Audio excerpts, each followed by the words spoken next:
Welcome to Byte-Sized Tech. We're going to start with this quote. GPT-5 is wearing the skin of my dead friend. How jarring is that? This comment from a Reddit user, it's a real gut punch, and it perfectly captures this intense, personal, and frankly often painful side of tech progress that we just don't talk about enough. So that's what we're diving into today. The promise and the peril of upgrades. I mean, have you ever noticed that?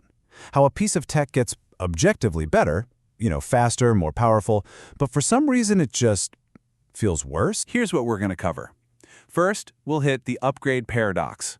Then we'll get into the human element. After that, we'll look at power, politics, and platforms. And finally, we'll talk about navigating the noise. All right, let's jump right into that first part, the upgrade paradox. And the perfect example of this is the recent firestorm around OpenAI's latest model. Honestly, it's what sparked this whole conversation. So, OpenAI rolls out GPT-5, and they're probably expecting a big pat on the back, but instead, they got a full-blown backlash. Yeah. See, even though the new model was technically more powerful, users started flooding forums saying it felt cold, short. They missed the old GPT-4o, which had this friendly conversational vibe. For a lot of people, it had become this kind of trusted digital companion. The outcry got so loud that OpenAI actually had to do a U-turn and bring back 4o as an option for subscribers. Wild, right? But here's where it gets really interesting. The hard data, it tells a totally different story. A head-to-head test from Tom's Guide showed GPT-5 absolutely crushing its predecessor. I mean, it won in every single category they tested. Reasoning, coding, even emotional intelligence. So on paper, it's a clean sweep, a flawless victory. But in the real world, in the court of public opinion, the better model was losing. And that is a fascinating paradox. So it really makes you wonder, right? Is our relationship with technology just about performance? Does a better spec sheet always mean a better experience for us? It seems like the answer is way more complicated than a simple yes. Okay, let's move on to our next section, the human element. Because this whole thing, it isn't just about AI chatbots, not by a long shot. This tension between function and feeling, it shows up absolutely everywhere, from the look of your phone to the data that's tracking your health. Remember Apple's liquid glass interface in iOS 26? Apple was out there calling it beautiful and delightful, but a lot of users, they passionately disagreed. People were calling it garish, messy, like someone slapped a tacky neon filter over everything. They just wanted the old, simple, familiar design back. It's the same pattern, right? An upgrade that felt like a huge step backward for the people who actually had to look at it every day. But sometimes the stakes are just so much higher than aesthetics.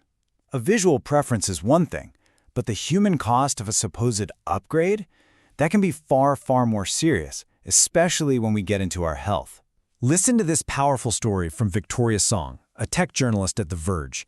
She went all in on wearables, right? Thinking all that data would empower her to get healthier. But instead, the constant tracking, the nonstop data analysis, it spiraled into a dangerous obsession with food and exercise. She actually started showing signs of orthorexia and anorexia. The very technology that promised control ended up making her lose it. And get this, 60 pounds. That's how much weight she gained, while obsessively tracking every single calorie and every single step. Why? Because she had an underlying hormonal condition, PCOS, that the wearable just couldn't account for. The data on her wrist had zero context for her actual biology. All it did was create this vicious feedback loop of frustration and anxiety. It's such a stark reminder that more data isn't always the answer.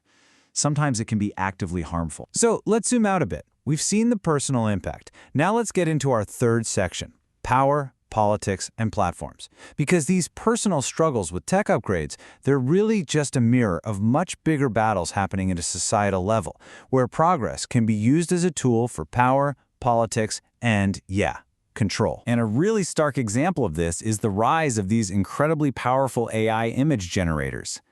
For instance, Elon Musk's xAI recently launched a tool called Grok Imagen. It has a so-called spicy mode, which can be used to create realistic, non-consensual intimate images of real people.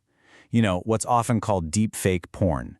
It's a technological upgrade, for sure, but one with a terrifying and deeply harmful application. And what's so frustrating is that the law is just struggling to keep up.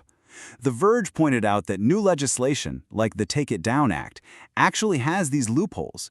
See, because a tool like this generates an image for a single user instead of publishing it on a public platform, the company behind it might be able to evade legal responsibility. It creates this dangerous gray area where this kind of harm can just flourish. But this power dynamic, it's not just about creating harmful things. It's also about erasing crucial information. Sometimes a different kind of upgrade is just deleting the data altogether. A report from the Environmental Data and Governance Initiative tracked what happened during the first 100 days of the second Trump administration. They saw a systematic purge of environmental data from federal websites. It was like a playbook. First, authoritative climate reports just vanished. Then, tools that showed how pollution disproportionately affects certain communities axed. Federal researchers were dismissed. And what filled that vacuum?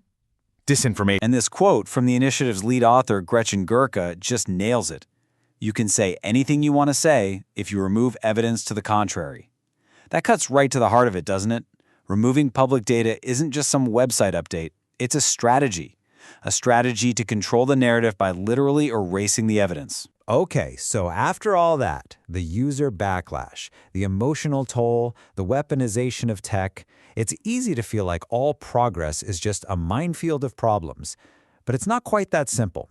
So let's dive into our final section, navigating the noise and try to find the value in all this chaos. Because here's the thing, for all the controversy, AI can be genuinely useful.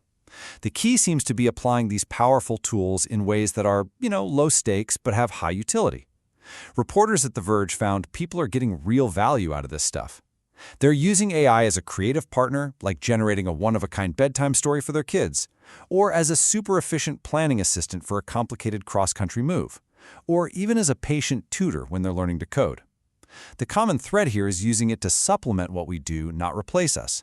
It's a tool to augment our own abilities, not automate our judgment. And of course, always remembering to double-check the facts. And that really leaves us with the big question, doesn't it? As technology just keeps evolving at this breakneck pace, how do we, the users, decide what an upgrade truly means? The conversation can't just be about whether a new model is faster or if a new design is shinier. We have to decide what an upgrade means for our work, for our well-being, and for our society. So I'll leave you with this. What's the metric that matters most to you? If you enjoyed the episode, please like, comment, share, and subscribe.